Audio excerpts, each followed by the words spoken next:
دوسری نشانی کیا ہے اللہ کے عاشقوں کی؟ جہاد فی سبیل اللہ، یجاہدون فی سبیل اللہ، اللہ تعالیٰ کے راستے میں یہ لومڑی کی طرح بزدل نہیں رہتے، مشقت اور مجاہدہ اٹھاتے ہیں، جم کر رہتے ہیں۔ استقامت ہزاروں کرامتوں سے افضل ہے۔ دین پر جم جانا، تہجد کی نماز شروع کر دی، اس پر جم رہا ہے، فرض نماز جماعت سے پڑھنی شروع کر دی، اس پر جم رہا ہے، برائیوں سے رکنا شروع کر دیا، اس سے جم رہا ہے۔ تو اس کو فرمایا دین پر جم جانا ہزار کرامتوں سے افضل ہے۔ حضرت جنید بغدادی کا ایک خادم جو 10 سال سے حضرت جنید کے ساتھ رہتا تھا، اس نے کہا کہ میں نے آپ کے اندر کوئی کرامت نہیں دیکھی، میں نے آپ کے اندر 10 سال میں کوئی کرامت نہیں دیکھی۔ حضرت جنید رحمۃ اللہ علیہ نے فرمایا کہ 10 سال کے اندر تم نے مجھے اللہ کی کوئی نافرمانی کرتے ہوئے دیکھا ہے؟ اللہ کی نافرمانی کرتے ہوئے دیکھا کبھی؟ اللہ اکبر۔ تو فرمایا نہیں، یہ تو نہیں دیکھا۔ تو فرمایا جس جنید نے 10 سال تک اپنے مالک اور مولا کو ایک سانس ناراض نہیں کیا، ظالم، تو اس سے بڑی اور کیا کرامت تو چاہتا ہے؟ 10 سال تک ایک بات بھی تم مجھے نہیں بتا سکا کہ جس سے میرا اللہ مجھ سے ناراض ہے۔ اللہ اکبر۔ حضرت عمر رضی اللہ عنہ نے فرمایا استقامت والا، جم جانے والا دین پر وہ ہے جو اللہ تعالیٰ کے حکم پر قائم رہے اور اللہ تعالیٰ کی نافرمانی سے بچتا رہے اور لومڑیوں کی طرح راہ فرار نہ اختیار کرے۔ نماز پڑھنے جا رہے لوگ نظر نیچی کر لی، صدقہ خیرات کا نمبر آ رہا دینے لینے کا تو نظر نیچی کر لی، نیچے کو منڈی کر کے بیٹھ گئے جیسے دمی نہ ہو، ہے نا؟ تو یہ ہے۔ اور بریانی کھلاؤ اور جو ہے مرغن کھانے کھلاؤ، نان گوشت کہیں پکڑاؤ ہے، دیکھو پلوتھی مار کے کیسے ہاتھ مارے گا، یا پکی مسلمانی یہی ہے۔ اور جب کوئی شکل آ گئی تو اسے الو کی طرح دیکھ رہا ہے، اس وقت اللہ کے رزق کا حق کیوں اس نے ادا نہیں کیا؟ جو کھایا تھا صبح کو، جو کھایا تھا دوپہر کو، میں قسم کھا کے کہتا ہوں جب یہ لوگ کسی خطرناک بیماری میں مبتلا ہوتے ہیں تو ان کے وہی معشوق سب سے زیادہ ان کو گالیاں دیتے ہیں اور آپس میں تذکرہ کرتے ہیں، اچھا ہوا جو مر رہا ہے یہ نالائق، ہمارے ساتھ منہ کالا کرتا تھا۔ کوئی معشوق دعا نہیں کرتا کہ اللہ اس پر رحم کر دے، بلکہ جب یہ دیکھتے ہیں کہ اب یہ ہمارے کام کا نہیں رہا اور کمزور ہو گیا تو مزید دولات مار کر بھاگ جاتے ہیں۔ تو بتاؤ کوئی مصیبت میں کام آنے والا ہے؟ اسی لیے سرور عالم صلی اللہ علیہ وسلم نے فرمایا جب خدا تم کو آرام سے رکھے تو اپنے مالک کو خوب یاد کرتے رہو۔ جب اللہ تعالیٰ تمہیں آرام سے رکھے تو اپنے مالک کو خوب یاد کرتے رہو۔ تم تکلیف میں خدا کو یاد رکھو گے تو سکھ میں اللہ تعالیٰ، دکھ میں جب تم تکلیف میں خدا کو یاد رکھو گے، جو سکھ میں اللہ کو یاد کرتا ہے تو دکھ میں اللہ تعالیٰ اس کو یاد رکھتے ہیں۔ سکھ میں یاد رکھو گے تو اللہ تعالیٰ تم کو دکھ میں یاد رکھے گا۔ ایسے با وفا مالک کو چھوڑ کر کہاں بے وفاؤں پر مر رہے ہو؟ موبائل کھولتے ہیں، چلاتے ہیں، مولوی صاحب بھی کھولتے ہیں، پیر صاحب بھی کھولتے ہیں، تو سبھی کے پاس ہے۔ کھولتے سب سے پہلے ناچنے والی آتی ہیں سامنے، ہے نا؟ اب اگر اس کے اندر اللہ ہے اور اللہ سے تعلق ہے تو نظروں کو اس سے بچائے گا کہ بلا ضرورت دل کے ارادے کے ساتھ اسے نہیں دیکھے گا۔ کیوں کہ اللہ تعالیٰ تو دیکھ رہا ہے، کوئی دیکھے یا نہ دیکھے خدا تو دیکھتا ہوگا، اور قدم اٹھنے سے پہلے سوچ لے انجام کیا ہوگا۔ اور اگر دل کی توجہ دھیان کے ساتھ اسے دیکھ رہا ہے تو اب گنہگار ہو گیا۔ ان تصویروں کو دیکھ کر یہ مزے لے رہا ہے اور ان سے فائدہ حاصل کر رہا ہے، دل کو خوش کر رہا ہے، تو بتاؤ ایسے دل کے اندر اللہ کیا آئے گا؟ ایسے دل کے اندر اللہ کیا آئے گا؟ سڑکوں پر جا رہے ہیں، ایسی جگہ بیٹھے ہیں جہاں چلتی جاتی عورتیں جا رہی ہیں، کبھی اوپر دیکھ رہا ہے کبھی نیچے دیکھ رہا ہے، تو یہ اللہ کا ولی بن سکتا ہے؟ یہ اللہ کا ولی بن سکتا ہے؟ دوسروں کی امانت کو دیکھ رہا ہے، دوسروں کی بہو بیٹیوں کو تک رہا ہے۔ بھائی ایک بات تو بتاؤ، اگر کسی آدمی نے صبح سے شام تک کہیں کھڑے ہو کے بیٹھ کے 100 عورتوں کو تکا اور خوب اوپر سے نیچے تک گھورا اور نکاح ایک سے بھی نہ ہوا تو کیا فائدہ ہوا؟ سوائے جلنے کے، مرنے کے، برباد ہونے کے، گنہگار ہونے کے، کچھ فائدہ ہوا؟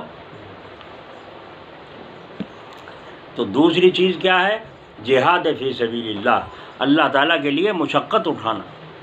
دین کا تقاضا ہو، کہیں مرنے مارنے کا تقاضا آئے تو وہاں، نماز کا تقاضا آئے تو وہاں، تہجد کا تقاضا آئے تو وہاں، کسی غریب کی ہمدردی کرنے کا تقاضا آئے تو وہاں، اور زکوٰۃ حساب لگا کر ادا کرنے کا تقاضا آئے تو وہاں. تو یہ ہے جہاد فی سبیل اللہ. 2 نشانی سمجھ لینا. تیسری نشانی یہ ہے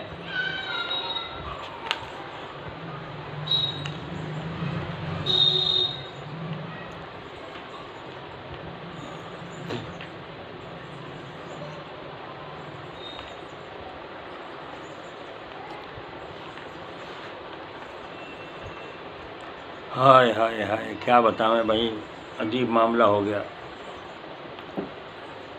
سمجھ لو بات کو، حلوہ کھانے سے اللہ نہیں ملتا ہے نا، بلکہ غم اٹھانے سے اللہ تعالیٰ کا جلوہ ملتا ہے. اس کو یجاہدون کی جی تفسیر میں شمار کیا جائے اور سمجھا جائے. اللہ تعالیٰ اپنے فضل سے ہمیں اس کی توفیق دے. جن لوگوں نے سمجھ لیا، عورت ہو یا مرد ہو، ان کے قصے دیکھو. ہم کام تو کریں کون سے اور مدد مانگیں کون سی. ایک عورت چلی جا رہی تھی، ایک عورت چلی جا رہی تھی اور جا کر ایک کشتی میں سوار ہوئی. اس کشتی میں سوار ہو کر جب چلے تو اس کشتی ناؤ کے چلانے والے نے اس پر غلط نظر ڈالی اور اس کو بہلانا پھسلانا دھمکانا چمکانا لالچ دینا جو بھی ہو سکا کیا، لیکن وہ کسی صورت اس کے قبضے میں نہیں آئی. جب نہ آئی، اس نے مجبور ہو کر کے کیا کیا، اٹھا کر اس کے بچے کو چھین کر کہا دیکھ پانی میں ڈال لو اس کو. ماننے کے نہیں مانتی. اس نے کہا یہ تیرے ہاتھ میں نہیں، اللہ تعالیٰ جو چاہیں گے وہ ہوگا، مگر میں اپنے حالت کو بگاڑنا نہیں چاہتی، اپنے آبرو کو دھبا لگانا نہیں چاہتی، بے عزتی کروانا نہیں چاہتی. آخر اس نے 2-3 دفعہ یوں اچکول لے دیے. جب دیکھا نہیں مانتی، بچے کو اس میں سمندر میں ڈال دیا.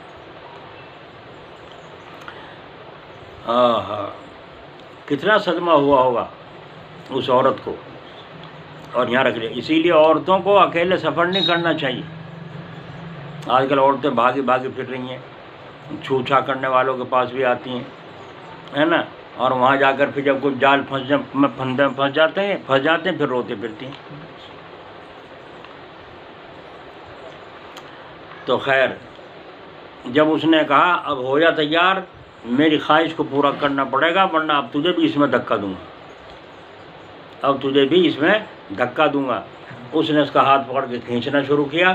اس نے یوں دل پہ ہاتھ رکھ کے اس عورت نے اور اللہ تعالیٰ کو پکارنا شروع کیا. اے اللہ، جب میں گھر میں راحت میں تھی، سکون چین میں تھی، میں نے تیری نافرمانی نہیں کی، ہے نا، میں نے اپنے آبرو کی کس طرح حفاظت کی، اور آج یہ میری آبرو خطرے میں ڈال رہا ہے. یا اللہ تو میری مدد فرما. اب زبان سے کہنے کا موقع نہیں، ہاتھ پکڑے کرنے کے یوں پکارنے کا موقع نہیں. دل کا کنیکشن اگر جڑا ہوا ہوگا تو وہ تو اللہ فوراً جانتا ہے. ایک آدمی کو پکڑ کے جو ہے ظالم مار رہے ہیں، اگر اے اللہ میری مدد فرما، اللہ میں خوب چیخ کے پاس، اللہ بہرا تھوڑا ہی ہے، خوب چیخ اسے کم سنتا ہوگا اللہ تعالیٰ کو جو پکار رہا ہے. اللہ تعالیٰ کی مدد نہیں آتی، اس لیے نہیں آتی کہ سکھ میں تو نے اللہ سے رشتہ نہیں جوڑا. اللہ والوں سے تجھے بغاوت تھی، اللہ والوں سے منہ پھیر کر بھاگتا تھا، عالموں کو، مفتیوں کو، قاریوں کو، اماموں کو ذلیل سمجھتا تھا، دین کا کام کرنے والوں سے دور بھاگتا تھا.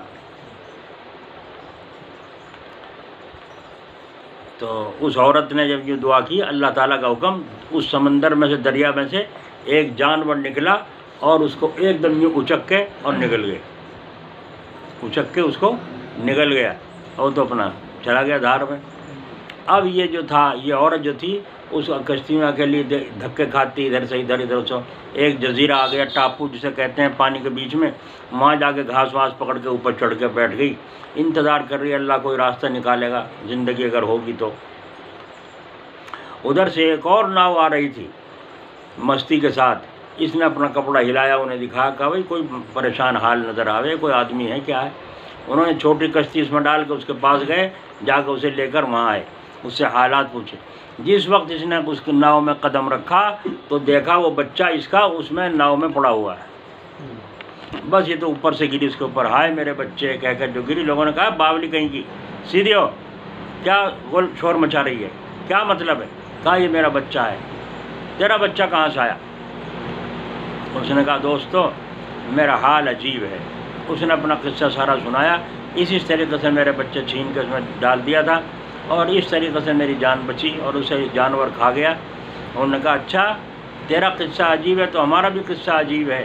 جب ہم آ رہے تھے ایک جانور کی پیٹھ کے اوپر یہ بچہ لیٹا ہوا تھا اور آواز یہ آئی اے ناؤ والو اگر تم نے اس بچے کو اپنے ساتھ نہ لیا ہم تمہاری ناؤ کو ڈبا دیں گے۔ ہم نے اس جانور کے اوپر سے اس بچے کو اٹھا کر اس میں لٹا لیا تو وہ اپنے سینے سے لگا کے بیٹھ گئی۔ بولو اللہ کی مدد آئی؟ کب آئی؟ جب اللہ کا غیر دل سے نکل گیا تھا۔ اور آج حال یہ ہے فون پہ بات ہو رہی ہیں لڑکوں کی لڑکیوں سے اور لڑکیوں کی لڑکوں سے، خام خبی آ بیل مجھے مار، یہ حالت۔ تو بتاؤ ایسے مسلمان اور ایسا مومن کہاں اللہ تعالیٰ کے یہاں اس کا بھاؤ؟ اس لیے اللہ والوں کے یہاں جا کر مرید بنتے ہیں اور مراد کو پہنچنے کی کوشش کرتے ہیں، اور اس میں لا الہ الا اللہ کا ذکر خاص طریقے سے بتایا جاتا ہے۔ اس کے ساتھ جیسا موقع دیکھتے ہیں اللہ والے کہ اس کے لیے کون سا ذکر فائدہ مند رہے گا اس کو اسی ترکیب سے کام میں لگاتے ہیں۔ مقصد دل کا بدلنا ہے کہ دل کے اندر سے غیر اللہ نکل جائے اور دل کے اندر ایک اللہ تعالیٰ کی توجہ اور دھیان آ جائے۔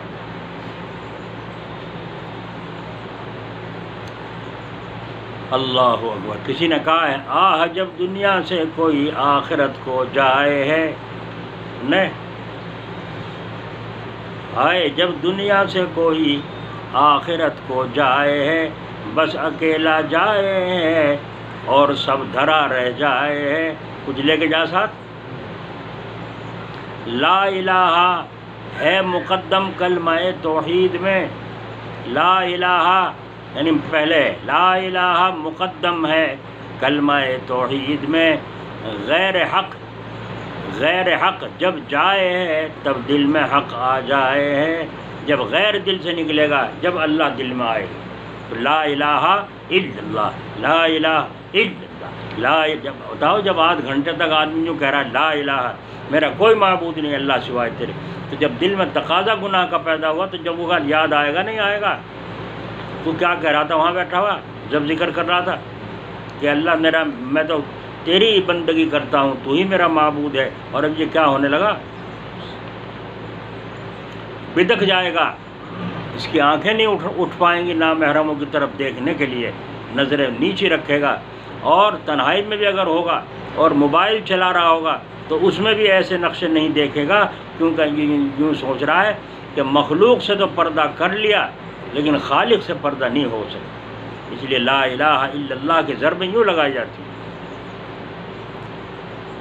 ایک اور قصہ سنو اللہ سے رشتے کا، حلال روزی کمانا، حرام سے بچنا، اللہ کے حکموں کو پورا کرنا، حضرت محمد صلی اللہ علیہ وسلم کے طریقے کے مطابق اپنی زندگی گزارنا۔ بھائی حضور پانی 3 سانس میں پیتے تھے، تمہارا کیا حرج ہے اگر تم 3 سانس میں پی لو؟ حضور اکرم صلی اللہ علیہ وسلم دانی کروٹ پر سوتے تھے، تمہارا کیا نقصان ہے اگر تم دانی کروٹ پر سو جاؤ؟ حضور پاک علیہ السلام جوتا داہنے پیر میں پہنتے تھے، بائیں سے پہلے نکالتے تھے، تمہارا کیا نقصان ہے اگر تم اس سنت پر عمل کرو؟ حضور پاک علیہ السلام جب کھانا کھاتے تھے، دسترخوان بچھاتے تھے، ہاتھ دھوتے تھے، بسم اللہ الرحمن الرحیم وعلی برکت اللہ پڑھ کے کھانا کھاتے تھے، بعد میں پھر اللہ تعالیٰ کا نام لیتے، تعریف بیان کرتے، دعا پڑھتے، تو ہمارا کیا نقصان ہے اگر ہم ہاتھ دھو کے کھانا بیٹھ کر کھا لیں؟ یہی تو ہے وہ یہ چیزیں جن پر اللہ تعالیٰ کو پیار آتا ہے۔ اور فرمایا اگر تم یہ چاہتے ہو کہ اللہ تعالیٰ ہم سے محبت کرنے لگے تو تم اطاعت کرو جناب رسول اللہ صلی اللہ علیہ وسلم۔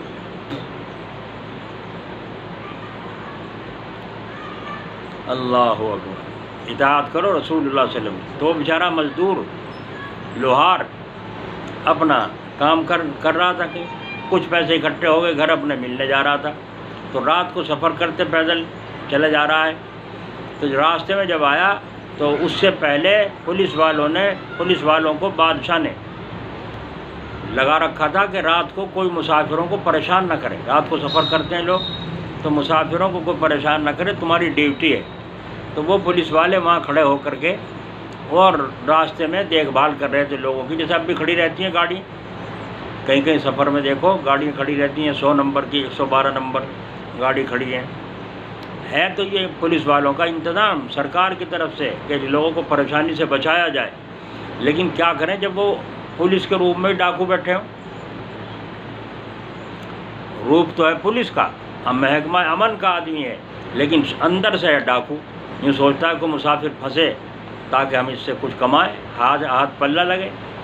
تو بگڑے ہوئے انسان زیادہ ہیں، سنورے ہوئے انسان نہیں۔ تو اگر پولیس میں سنورا ہوا انسان ہے تو آج کے دور میں اس کی جان بخشش نہیں ہو رہی۔ اگر کوئی صحیح پولیس والا ہے اس کو دوسرے نہیں جینے دیتے، کہ کہاں سے بھگت سنگھ آ گیا، یہ کہاں سے ملا آ گیا، اسے ویسے نہیں جینے دیتے۔ بڑی مشکل کا دور پھنس گیا ہے۔ کیوں ہے؟ اس لیے کہ انسان کی سنوارنے والی جو محنت ہے وہ ختم ہو رہی ہے۔